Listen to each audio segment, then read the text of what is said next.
আসসালামু আলাইকুম। Power grid Bangladesh পিএলসিতে technical attendant বা কারিগরি সহায়ক পদে 6/12/2024 খ্রিস্টাব্দে যে পরীক্ষাটি হয়েছিল লিখিত পরীক্ষা, উক্ত পরীক্ষার প্রশ্ন উত্তর আপনাদের দেখাবো। এই পরীক্ষাটি হয়েছিল 2 ঘন্টা সময়ে এবং পূর্ণমান ছিল 100। শুরুতে লক্ষ্য করুন, 1 নম্বরে ছিল জাতীয় জীবনে মহান বিজয় দিবসের প্রভাব সম্পর্কে আলোচনা করুন। 10 নম্বর।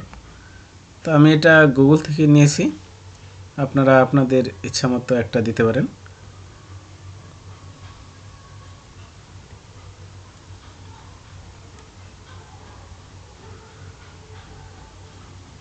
যেহেতু 10 নম্বর তাই একটু বড় আকারে লেখার চেষ্টা করবেন অন্য পরীক্ষা আসলে।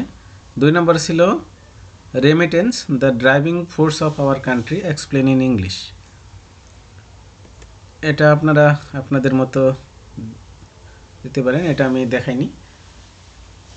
যেগুলো ব্যাখ্যা সহ দেখানো প্রয়োজন মনে করতেছি সেগুলো দেখাচ্ছি, বাকিগুলো আপনারা একটু দেখে নিন, ইন্টারনেটে সহজেই দেখতে পারবেন। বিভিন্ন বিভিন্ন ওয়েবসাইটে আছে, সেখান থেকে আপনারা ইচ্ছা মতো যেটা ভালো লাগে সেটা দেখে নিন। এছাড়া বইতেও যদি পারেন সেখান থেকে দেখে নিন। বৈদ্যুতিক দুর্ঘটনার কারণসমূহ কী কী? বৈদ্যুতিক দুর্ঘটনা রোধে করণীয় সম্বন্ধে আলোচনা করুন। বৈদ্যুতিক দুর্ঘটনার কারণসমূহ যদিও বিভিন্ন বইয়ে দেখবেন বিভিন্নভাবে লেখা আছে, কারিগরি কারণ, অকারিগরি কারণ, প্রাকৃতিক কারণ, সেই তিনটার আবার বিস্তারিত দেওয়া আছে আলাদা আলাদা। সেভাবে না দিয়ে যদি একবারে দেন তাহলেও কিন্তু হবে, সমস্যা নেই।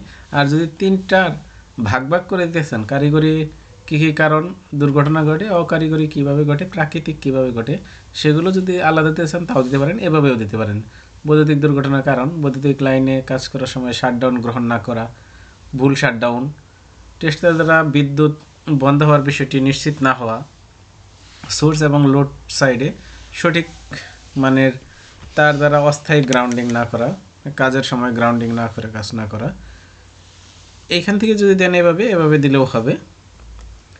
এবং প্রতিকার রোধে, দুর্ঘটনা রোধে করণীয় সম্বন্ধে আলোচনা, মানে প্রতিকার কিভাবে করা যায়, এবং নিয়ন্ত্রণাত্মক শাটডাউন, যে টেস্টার দ্বারা বিদ্যুৎ বন্ধ হওয়ার বিষয়টি নিশ্চিত হওয়া। এগুলো আপনারা একটু দেখে নিন এখান থেকে বা নেট থেকেও দেখতে পারেন। বৈশ্বিক উষ্ণায়ন কি? বৈশ্বিক উষ্ণায়ন এর প্রভাব সম্বন্ধে লিখুন। 5 নম্বর ছিল ডেঙ্গু জ্বর কি? ডেঙ্গু জ্বরের কারণ, লক্ষণ, প্রতিকার। এরপর ছিল কম্পিউটার মেমোরি কি? কত প্রকার, কি কি? উপরের যে দুইটা প্রশ্ন 4, 5 এগুলো আপনারা উত্তর দেখে নিন, জাস্ট থিওরি। কম্পিউটার মেমোরিটা হচ্ছে, কম্পিউটার মেমোরি বলতে কোনো কম্পিউটারের ব্যবস্থায় স্থায়ী বা অস্থায়ীভাবে উপাত্ত ধারণকারী যন্ত্রাংশকে বোঝায়। এগুলো মূলত অর্ধপরিবাহী বা সেমিকন্ডাক্টর চিপ দিয়ে বানানো হয়ে থাকে। কম্পিউটার কোনো কাজ সম্পাদন করার আগে অ্যাপ্লিকেশন ও উপাত্ত হার্ড ডিস্ক থেকে সিস্টেম মেমোরিতে কপি করে নেয়। কম্পিউটার মেমোরি প্রধানত 2 ভাগে ভাগ করা যায়: প্রধান মেমোরি এবং সহায়ক মেমোরি। সহায়ক মেমোরির মধ্যে রয়েছে hard disk, flash disk, floppy disk, চুম্বক ড্রাম, সিডি এবং ডিভিডি। শব্দ দূষণ বলতে কি বোঝায়? এর ক্ষতিকর প্রভাব সম্বন্ধে লিখুন। অপটিক্যাল ফাইবার কি? এর ব্যবহার। অপটিক্যাল ফাইবার এক ধরনের পাতলা স্বচ্ছ তন্তু বিশেষ, সাধারণত বিশুদ্ধ কাঁচ, সিলিকা অথবা প্লাস্টিক দিয়ে বানানো হয়, যা আলো পরিবহনে ব্যবহৃত হয়। এর ব্যবহার টেলিযোগাযোগে, ইন্টারনেট সংযোগে, নেটওয়ার্কিং, ডাটা ট্রান্সমিশনে ব্যাপক ব্যবহার করা হয়। এছাড়াও স্বাস্থ্যসেবা, প্রতিরক্ষা এবং সম্প্রচারের মতো শিল্পগুলি উচ্চ গতির নির্ভরযোগ্য ডাটা ট্রান্সমিশনে ব্যবহার করা হয়। কৃত্রিম বুদ্ধিমত্তা বলতে কি বোঝায়? এর প্রয়োগ সম্বন্ধে। গ্রিন হাউস ইফেক্ট বলতে কি বোঝায়? গ্রিন হাউস গ্যাস কী কী? রূপপুর পারমাণবিক বিদ্যুৎ কেন্দ্র সম্বন্ধে টিকা। এগুলো আপনারা দেখে নিন। 12 নম্বর থেকে ম্যাথ ছিল, ম্যাথগুলো খেয়াল করুন। এখানে বলা আছে 12 নম্বরে, পিতা ও পুত্রের বয়সের গড় মাতা ও ওই পুত্রের বয়সের গড় অপেক্ষা 2 বছর বেশি। পিতার বয়স 58 হলে মাতার বয়স কত?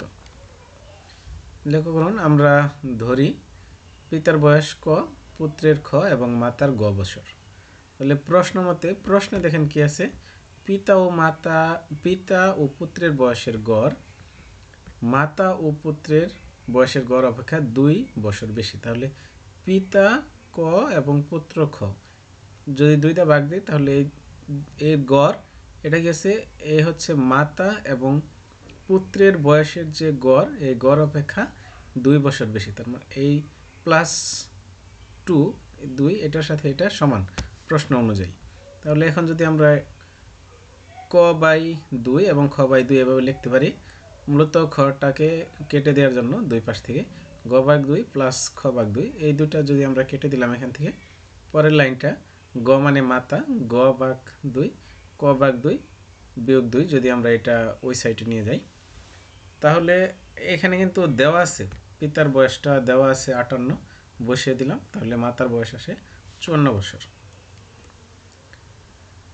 এরপর ছিল একটি ঘরের দৈর্ঘ্য প্রস্থের 3 গুণ, প্রতি বর্গমিটার 7.50 টাকা দরে গড়টির মেঝে কার্পেট দিয়ে ঢাকতে 1102.50 টাকা খরচ হয়।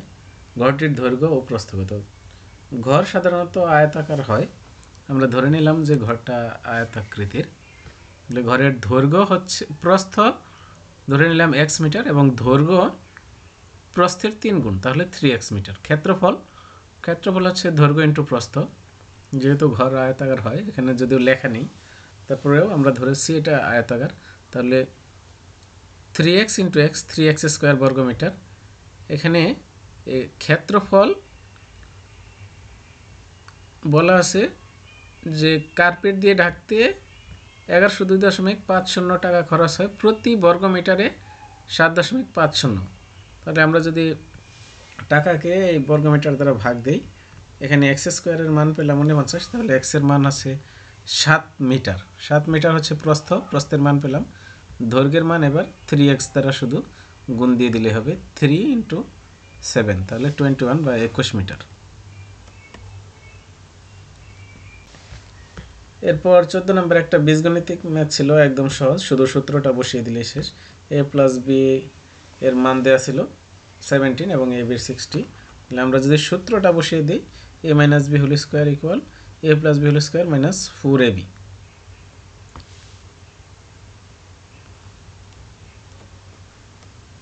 তাহলে কিন্তু এখানে উত্তর পেয়ে যাচ্ছি। এখানে প্লাস মাইনাস 7 দেওয়া যায় অথবা শুধু 7 দিলেও হবে। তো যেহেতু এখানে রুট আছে a মাইনাস √49, তাহলে এখানে প্লাস মাইনাস 7 দিতে পারেন উত্তরে।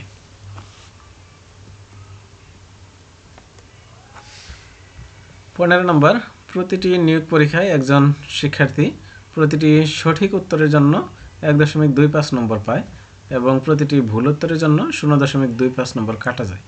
সে 80টি প্রশ্নের উত্তর দিয়ে 70 নম্বর পেয়েছিল, সে কতটি সঠিক উত্তর দিয়েছে?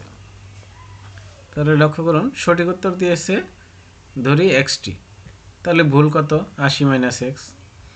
প্রশ্নে আছে সঠিক উত্তরের জন্য 1.25 এবং আমরা তাহলে ভুল উত্তরটা বিয়োগ দিব, বিয়োগ ভুল উত্তর 80 মাইনাস x ইন্টু 0.25 হচ্ছে ভুল উত্তরের জন্য নাম্বার, এবং মোট পেয়েছে কত? 70 নম্বর।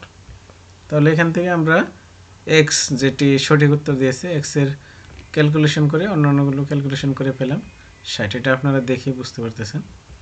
তাহলে x এর মান আছে 60, অর্থাৎ সে 60টি দিয়েছে, সঠিক উত্তর দিয়েছে 60টি।